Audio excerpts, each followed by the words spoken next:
Morning, welcome to my daily blog channel. সবাই কেমন আছো? সবাই ভালো আছো আশা করি। আমিও খুব খুব ভালো আছি। তো চলো আজকের দিনটা স্টার্ট করা যাক। সকালে তো উঠে পড়েছি, এখনও বিছানা কিছু গোছানো হয়নি, তো চলো চটপট এগুলো জলদি গুছিয়ে ফেলি। আজকে অনেকক্ষণ আগেই উঠে গেছি, সেই জন্য অনেক সকাল থেকেই তোমাদের সাথে ভিডিও আপলোড করছি। আর আমি মামামের খাবারও রেডি করে নিয়ে চলে এসেছি। এখানে মামামকে খাওয়াবো, তারপরে নিজে চা খাবো। ছাড়ো ছাড়ো ছাড়ো, অলরেডি মামামের খাবার রেডি, মামাম খাবে আর মামাম এখানে বসে আছে এভাবে।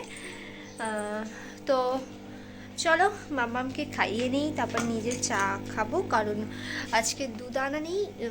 কাল চা করে আর দুধ পাওয়া যায়নি বলে আনতে পারিনি, সেই জন্য চলো ঝটপটাকে চাটাগুলো খেয়ে ফেলি, তারপর তোমাদের সাথে কথা বলছি। তোমাদেরকে বলেইছিলাম সমস্ত কাজবাজগুলো এর মধ্যে কমপ্লিট করে নিয়েছি, নিয়ে অলরেডি দেখো রেডি হয়ে গেছি। মামাম রেডি হয়ে যাচ্ছি, কি বেরোচ্ছি, যাচ্ছে একটা নেমন্তন্ন আছে সামনেই, মামামের বন্ধু তার বাড়িতে। তো চলো ঘুরে আসি, আমি আন্টি আর মাম্মাম যাচ্ছি। তো চলো আগে যাই, ওখান থেকে ঘুরে আসি, তারপর তোমাদের সাথে বলবো কেন কিসের জন্য যাওয়া। তো অলরেডি বাজে একটা, আর রাতের ডিনার কমপ্লিট হয়ে গেছে, আর আমিও বিছানা করে নিয়েছি, তো শুতে যাব।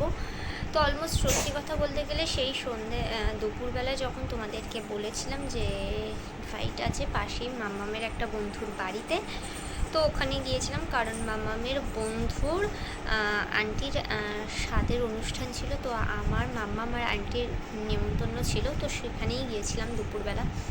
তো অলরেডি ওখানে যখন গেছি মাম্মামকে নিয়ে যা হোক করে খেয়ে টেয়ে অল্প একটু তার মধ্যে চলেও এসেছিলাম। চোখটা বন্ধ করো। তো তারপর ওখান থেকে বাড়ি এসেছি, তখন প্রায় 2:30 বাজে। তো তারপর মাম্মামকে তাড়াতাড়ি জলদি ঘুম পাড়িয়েছিলাম, কারণ তারপর আবার বিকেলবেলায় 4টে সাড়ে 4টের মধ্যে বেরোনোর ছিল। তো বেরিয়েছিলাম একটু নিজের দরকারে।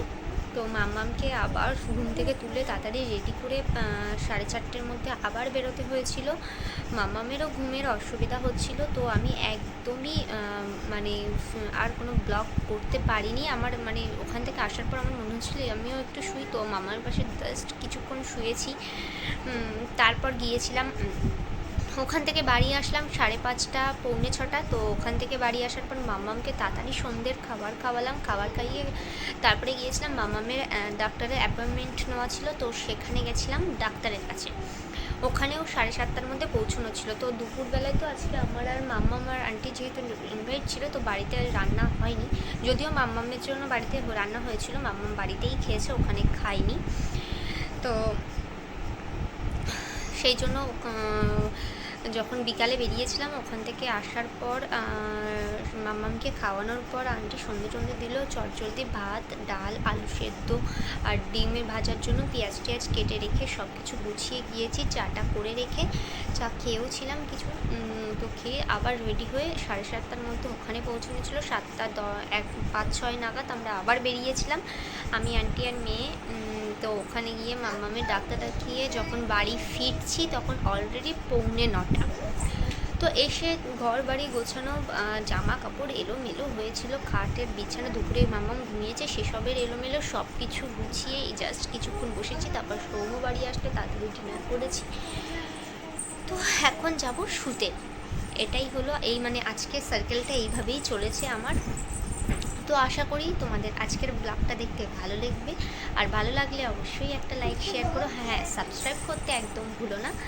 আর যারা চ্যানেলে নতুন আছো তাদেরকে বলবো আমার ব্লগ যদি তোমাদের দেখতে ভালো লাগে বা যদি এরকম ব্লগ আরও দেখতে চাও তাহলে অবশ্যই চ্যানেলটাকে সাবস্ক্রাইব করে রেখো আর নোটিফিকেশানটা অন করে রেখো, যাতে আমার কোনো ভিডিও আপলোড করলে তোমরা অবশ্যই দেখতে পাও। তো চলো আজকের মতো এখানেই শেষ করছি, দেখা হবে খুব শীঘ্রই একটা নতুন ব্লগে তোমাদের সাথে। তো চলো টাটা, গুড নাইট।